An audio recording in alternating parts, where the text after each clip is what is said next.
Selamat pagi dan salam sehat untuk kita.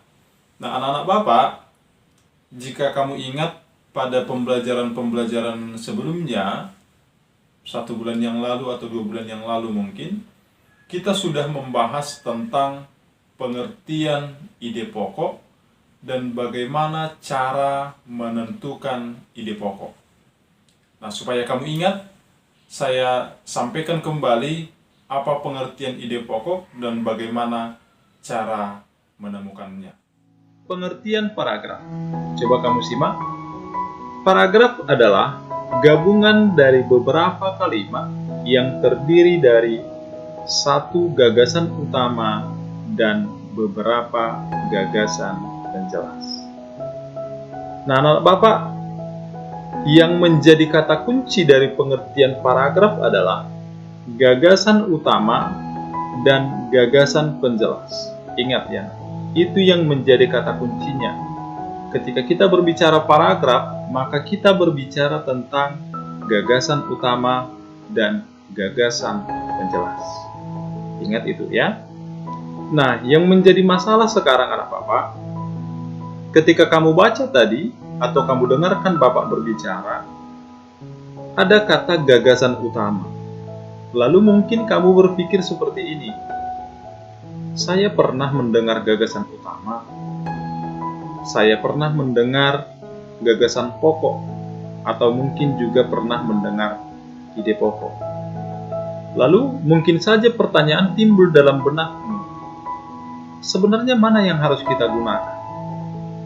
Apakah itu sama atau berbeda? Nah, anak-anak Bapak, gagasan utama sebenarnya itu sama halnya dengan gagasan pokok. Itu juga sama halnya dengan ide pokok. Nah, artinya ketiga ini anak Bapak, gagasan utama, gagasan pokok, dan ide pokok, ketiganya adalah rangkaian kata yang maknanya sama, rangkaian kata yang bersinonim. Artinya, bagian manakah yang mau kita gunakan? Itu tergantung kepada kalian. Kamu mau gunakan gagasan utama, gagasan pokok, atau ide pokok, semuanya maknanya sama. Ingat ya, semuanya maknanya sama. Nah, kalau seperti itu, kita sudah tahu ternyata gagasan utama adalah ide pokok. Lalu pertanyaannya sekarang adalah, apakah pengertian ide pokok? Ayo, ada yang tahu? Nah, kita berdoa ya nak kepada Tuhan, semoga COVID-19 ini dapat berlalu secepat mungkin. Hal-hal seperti ini memang yang menjadi kendala bagi kita. Ketika Bapak ingin bertanya, lalu mengharapkan jawaban, dan yang paling menyakitkan sebenarnya ada di antara kalian ini, saya berharap sebenarnya ada yang mau menjawab ya, tetapi dia teriak pun tidak akan Bapak dengarkan. Nah, sekali lagi kita doakan ya anakku ya, kita doakan COVID berlalu sehingga nanti kita bisa tatap muka di sekolah, bertemu dengan Bapak Ibu gurunya, bertemu dengan teman-temannya. Amin. Amin. Oke, kita lanjutkan materi kita. Pengertian ide pokok. Ide pokok adalah ide atau gagasan yang menjadi pokok pengembangan paragraf. Jadi ide pokok ini adalah pokok pengembangan. Kalau dikatakan anak Bapak, pokok pengembangan, artinya ketika kita ingin menulis paragraf, maka yang pertama sekali kita harus tahu dulu apa yang menjadi ide pokoknya. Kita harus tahu bagaimana gambaran ide pokok itu sendiri. Kalau Bapak ibaratkan seperti orang yang membangun rumah, pernah ya melihat orang yang membangun rumah? Ide pokok ini nak ibaratnya adalah pondasinya. Ya, ide pokok itu ibarat rumah itu adalah pondasinya. Tidak ada satu orang pun yang membangun rumah tanpa memiliki pondasi. Bisakah kamu bayangkan? Ada rumah tidak ada pondasinya, ada rumah tidak ada lantainya, tidak terbayangkan ya. Nah, begitupun halnya dengan paragraf. Paragraf tanpa ide pokok bukanlah paragraf. Bahkan ide pokok adalah hal paling utama dalam sebuah paragraf. Oke? Nah, kita lanjutkan. Nah, tadi di awal sudah kita baca pengertian paragraf. Gabungan dari beberapa kalimat yang terdiri dari satu gagasan utama atau satu ide pokok dan beberapa gagasan penjelas. Di sini sudah ada kata gagasan penjelas. Lalu pertanyaannya sekarang, apa itu gagasan penjelas? Nah, gagasan penjelas itu adalah gagasan yang fungsinya untuk menjelaskan gagasan utama. Untuk menjelaskan gagasan utama. Ya, jadi dia dimunculkan, gagasan utama ini muncul, dihadirkan dalam sebuah paragraf. Tujuannya adalah untuk menjelaskan ide pokok yang sudah kita tentukan tadi. Ya, ide pokok yang sudah kita tentukan tadi. Nah, jadi Bapak rasa ada beberapa di antara kalian mungkin yang sudah mulai berpikir. Saya mendengarkan Bapak berbicara, membacakan apa yang ditulis, tetapi rasa-rasanya saya kurang paham dan belum mengerti sebenarnya bagaimana gambaran ide pokok dan gagasan penjelas. Nah, maka dari itu anak Bapak, tidak perlu khawatir, karena sebentar lagi Bapak akan tunjukkan foto yang mungkin tidak asing bagi kamu, dan saya yakin tidak asing. Mau tahu? Tidak sabar? Iya. Nah, coba lihat ini. Bapak bawa oleh-oleh untuk kalian. Ayo. Siapa yang tahu ini gambar tokoh apa? Ada yang tahu? Semuanya tahu ya? Iya, semuanya benar. Ini adalah Upin Ipin. Nah, tetapi anak-anak Bapak, Upin Ipin ini bukan yang di Malaysia ya. Nah, Upin Ipin ini adalah siswa kelas 5 SD. Tetapi bukan di Free Methodist ya. Jangan nanti ketika kita masuk sekolah, kamu mencari-cari, Pak, mana Upin Ipin? Ini bukan Upin Ipin di sekolah kita, anak.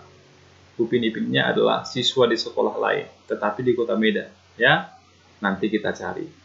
Oke? Nah, ternyata Upin Ipin ini adalah dua sosok yang perlu kita tiru. Kenapa perlu kita tiru? Ketika masyarakat sekitar dan teman-temannya ditanya, ada berbagai macam tanggapan terhadap mereka, tentang mereka. Ada yang mengatakan rajin menabung, ada yang mengatakan rajin belajar, ada yang mengatakan sangat ramah, ada yang mengatakan suka membantu. Itu yang mereka katakan. Nah, pertanyaan Bapak, anak Bapak, kalau mereka ada anak, dia rajin menabung, rajin belajar, sangat ramah, suka membantu, kira-kira kata apa yang cocok kita sebut untuk menggambarkan mereka? Ada yang tahu? Ada yang tahu? Nah, kata yang cocok untuk menggambarkan mereka banyak. Dan salah satunya adalah Upin dan Ipin adalah anak yang pantas diteladani. Pantas diteladani. Mengapa pantas diteladani?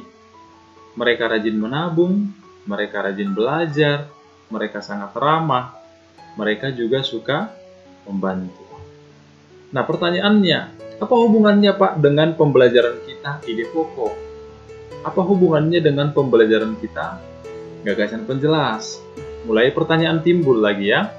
Nah, supaya lebih jelasnya, coba kamu simak. Pantas diteladani, mengapa dia pantas diteladani? Karena rajin menabung, karena rajin belajar, sangat ramah, dan suka membantu. Karakter Upin Ipin tadi, yang rajin menabung, rajin belajar, sangat ramah, suka membantu, itulah yang menjadi alasan mengapa dia pantas diteladani. Nah, oleh karena itu anak Bapak, ini alasan mengapa dia pantas diteladani, mengapa mereka pantas diteladani. Maka keempat poin ini keempat poin ini disebut sebagai gagasan penjelas. Ya. Kenapa? Mengapa dikatakan gagasan penjelas? Keempat inilah yang menjelaskan alasan Upin Ipin ini pantas untuk diteladani. Mengapa dia pantas diteladani? Di sini mereka hanya dikatakan pantas diteladani. Kalau di sini, sedangkan di sini sudah dijelaskan. Mengapa? Rajin menabung, rajin belajar, sudah dijelaskan. Nah, sekali lagi, keempat poin ini disebutlah gagasan penjelas. Nah, kalau seperti itu, ketika ada yang menjelaskan, ini yang menjelaskan, lalu ada yang dijelaskan, pantas diteladani, itulah yang disebut dengan gagasan pokok atau ide pokok. Bisa dipahami? Nah, agar lebih paham anak Bapak, tadi kan di awal sudah disampaikan, syarat utama paragraf adalah ada gagasan utama, ada gagasan penjelas, atau ada ide pokok, ada ide penjelas. Nah, sekarang kalau kamu perhatikan di layar, sekarang kan sudah ada gagasan penjelas, sudah ada gagasan pokok atau ide pokok. Artinya, gagasan penjelas ini dan gagasan pokok ini, ketika kita satukan nanti, akan membentuk sebuah paragraf. Kita gabungkan bersama-sama. Oke? Nah, begini hasil penggabungannya. Perhatikan ya. Upin dan Ipin adalah anak yang pantas diteladani. Mereka sangat rajin menabung. Upin dan Ipin dikenal sebagai anak yang rajin belajar. Masyarakat mengenal mereka sebagai anak yang ramah. Selain itu, mereka juga dikenal suka membantu. Mohon maaf ya nak, di sini titiknya tidak ada ya. Nah, di sini harusnya ada titik. Mohon maaf ya. Nah, tadi kita sudah melihat, kalau kamu ingat tadi anak Bapak, gagasan penjelasnya ada 4, sedangkan ide pokoknya ada 1. Nah, setelah kita gabungkan, maka Upin dan Ipin adalah anak yang pantas diteladani, merupakan ide pokok. Sedangkan yang lainnya disebut dengan gagasan penjelas. Bisa dipahami? Sudah mulai paham ya? Nah, perbedaannya tadi, ketika di layar sebelumnya, ketika kita buka di sini, ini belum bentuk paragraf. Sedangkan dalam contoh yang Bapak tampilkan sekarang ini, sudah berbentuk paragraf. Mudah-mudahan paham ya. Oke, kita lanjutkan. Nah, di sini ada contoh saya buat. Contoh yang baru. Coba kita baca ya. Jeruk mengandung vitamin C. Vitamin tersebut sangat baik bagi kekebalan tubuh. Selain itu, jeruk juga dapat membantu kita merawat kulit agar halus. Oleh karena itu, jeruk sangat baik kita konsumsi. Nah, coba kamu perhatikan anak Bapak, ada beberapa kata kunci di situ. Apa-apa saja itu. Katanya jeruk bagaimana? Mengandung vitamin. Lalu bagaimana katanya? Jeruk itu bagaimana? Sangat baik bagi kekebalan tubuh. Apalagi anak Bapak? Jeruk itu baik untuk merawat kulit agar halus.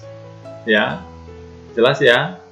Tadi mengandung vitamin C, sangat baik bagi kekebalan tubuh, merawat kulit agar halus.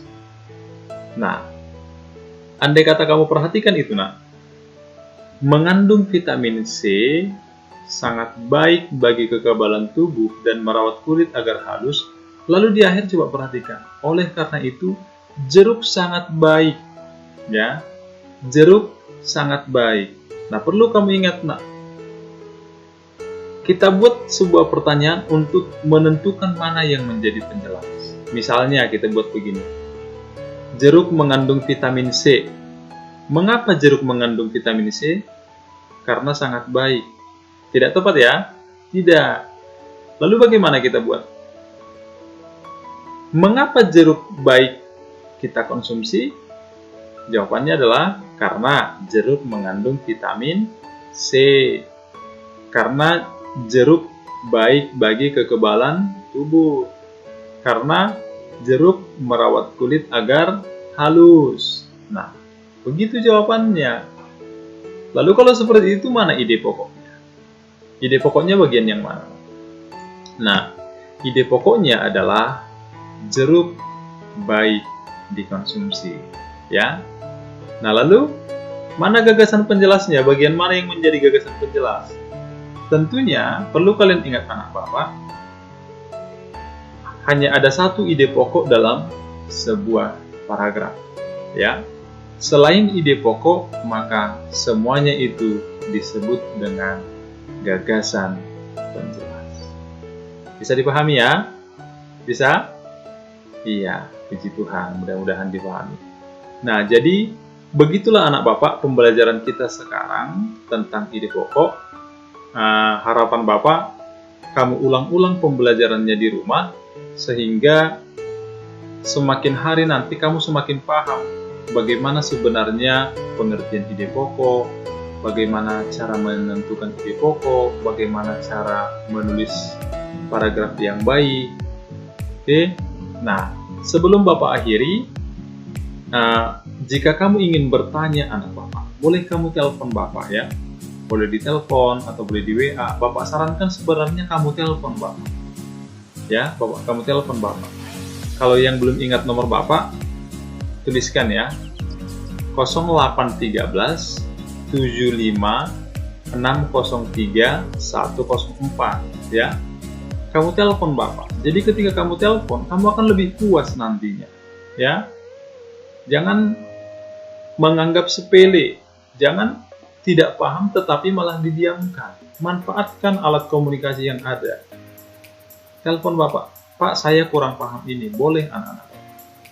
Oke ya? Nah, demikianlah pengertian dan cara menentukan ide pokok. Nah, pembelajaran kita hari ini akan berlanjut tentang ide pokok, yakni jenis-jenis paragraf berdasarkan letak ide pokok atau gagasan utamanya. Nah, jadi berdasarkan letak gagasan utamanya atau letak ide pokoknya, paragraf itu dibagi menjadi 3, ya. Yang pertama, paragraf deduktif, yang kedua, paragraf induktif, dan yang ketiga adalah paragraf campuran. Simak baik-baik ya. Nah, paragraf deduktif adalah paragraf yang ide pokoknya atau gagasan utamanya terletak di awal paragraf. Nah, artinya anak-anakku, ketika nanti kalian sudah menulis atau menentukan ide pokok, menentukan gagasan penjelas, letakkanlah ide pokok itu di awal, paling awal. Maka disebutlah itu paragraf deduktif.